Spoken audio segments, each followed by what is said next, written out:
പ്രിയപ്പെട്ട ദൈവമക്കളെ, നമ്മൾ ഇന്ന് പ്രത്യേകം പ്രാർത്ഥിക്കണം. നമ്മൾ ചിന്തിക്കും, ഇതാ നോമ്പ് കഴിഞ്ഞു, ഉപവാസ ദിനങ്ങൾ കഴിഞ്ഞു, ഇനി സമൃദ്ധമായ ഭക്ഷണം, ആഹ്ലാദം, വലിയ ഉല്ലാസം, കാരണം ഉദ്ധിതനായ കർത്താവ് നമ്മുടെ മധ്യത്തിലുണ്ട് എന്നുള്ളൊരു ചിന്ത.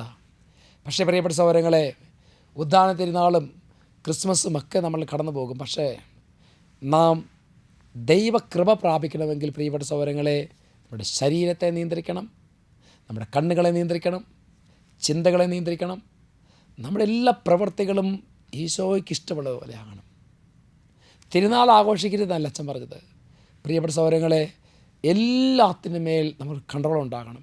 ദാനിയേൽ എന്ന് പറയുന്ന കൊച്ചു പ്രവാചകൻ, ആ കൊച്ചു ബാലൻ, അവൻ തൻ്റെ ജീവിതത്തിൽ പരിശുദ്ധാത്മൻ്റെ അഭിഷേകം നിലനിൽക്കാൻ വേണ്ടി അവൻ രാജാവിൻ്റെ വിഭവസമർത്ഥമായ ഭക്ഷണം ഉപേക്ഷിച്ചു.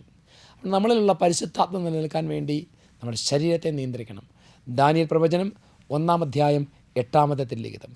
എന്നാൽ രാജാവിൻ്റെ വിഭവസമർത്ഥമായ ഭക്ഷണം കൊണ്ടോ അവൻ കുടിച്ചിരുന്ന വീഞ്ഞുകൊണ്ടോ മലിനാവുകയില്ലെന്ന് ദാനിയേൽ നിശ്ചയിച്ചു. അതിനാൽ മലിനാകാതിരിക്കാൻ തന്നെ അനുവദിക്കണമെന്ന് അവൻ ഷണ്ഡന്മാരുടെ നായകനോട് അഭ്യർത്ഥിച്ചു. പ്രിയപ്പെട്ട സഹോദരൻ, ഒരു കാര്യം ഞങ്ങൾ ഓർപ്പിക്കുകയാണ്. നോമ്പ് കഴിഞ്ഞു, ഈസ്റ്റർ കഴിഞ്ഞു. ഇനി നിങ്ങൾ ഉപേക്ഷിച്ച മദ്യപാനം, ലഹരി, അതുപോലെ പല ദുശീലങ്ങളുണ്ട്. ആ മാറ്റിവെച്ചതൊന്നും വീണ്ടും ആവർത്തിക്കരുത്. ഇന്നലെ കൊണ്ട് അവസാനിക്കരുത്. നിങ്ങളുടെ ജീവിതത്തിൽ കൃപയൊഴുകണമെങ്കിൽ എല്ലാ അശുദ്ധിയും മാറ്റിവെക്കണം. ഇനി മദ്യം വേണ്ട, ലഹരി വേണ്ട. കർത്താവിൻ്റെ വചനം ഭക്ഷണമായി സ്വീകരിച്ചുകൊണ്ട് നമുക്ക് ജീവിക്കാം. ഈശോ നിങ്ങളെ അനുഗ്രഹിക്കട്ടെ, ഇപ്പോഴും എപ്പോഴും എന്നേക്കും. ആമേൻ.